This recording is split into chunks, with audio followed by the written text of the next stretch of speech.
Okay, so episode 11 of Outlander. I think 11 was the most emotional, 10 was the most intense for me.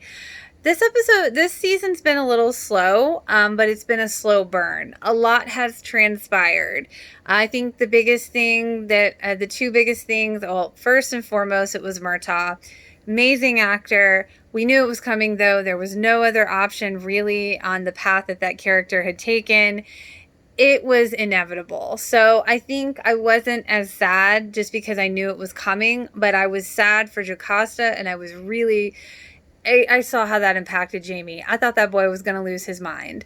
There for like a split second, I thought he was going to lose his shit. I was like, "Uh-oh, did his mind just go bye-bye?" There was a moment there. There was a moment. And Jacasta's been through her stuff too. I mean, that dude just trying to kill her. Like, what? And honestly, though, I have to say a happy surprise was Ian coming back. I was not seeing that. I did not see that coming. I was very happy to have him back. Jamie, speaking of Jamie, when he got that snake bite, though, that was wild. And how Bree, engineered the syringe with the fang from the snake. And I was like, dang, girl, you get it. And then, but I was like, really, with as bad as his leg, though, was, I was like, would that really work? I mean, that was grotesque. But, yeah, I mean, honestly, there's been so much going on, and with Myrtle dying, and then that kind of set up the fake out with Roger dying, being hung, and I knew he wasn't dead, and I knew he wasn't gonna die, but that next episode was such an emotional episode for his character, and it really shined the light on, for me at least. You know what? I concede. Roger has been through it. The boy has been through some shit. I totally get why he wants to go back. Totally get that. So, of course, with them leaving or going back, I think it was appropriate to bring Ian back, which I'm still trying to figure that out, though, because I was like, I thought he was like, he had to stay with the Indian tribe that he was with. And like, so I'm like, how did you get back? Like, I feel, did I miss something? But regardless, I'm really happy that he's back.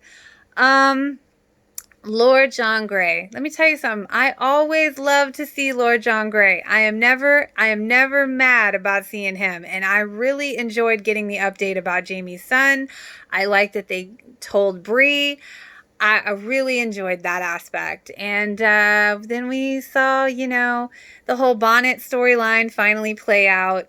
And I was very curious because I kept going, when is he going to show up? That was definitely a theme through this season. When is that going to happen? And, they had those moments where you think, oh, it's going to be now. It's going to be now. And the way they did it was like so good. And that whole episode was so intense because it really illustrated how crazy he really is or was. And the way that they just put that whole storyline to bed was just perfect. And it was such an intense episode. So this last episode, episode 11, was just really emotional because we see Bree and Roger and Jimmy ready to go through the stones. But it doesn't look like they ended up where they thought they would. So I'm very much intrigued to find out where they will be ending, where they ended up.